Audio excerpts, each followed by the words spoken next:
अल्लाह अल्लाह क्या मुबारक नाम है, अल्लाह अल्लाह आशिकों का काम है, अल्लाह अल्लाह क्या मुबारक नाम है, अल्लाह अल्लाह आशिकों का काम है।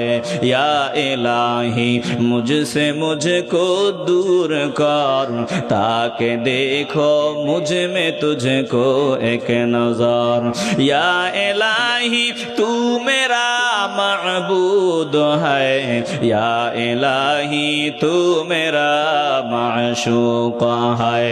ए मुसलमान ईमानदार, অল্প সময়ের জন্য দিলটাকে নরম করিয়া দাও রে বাবা।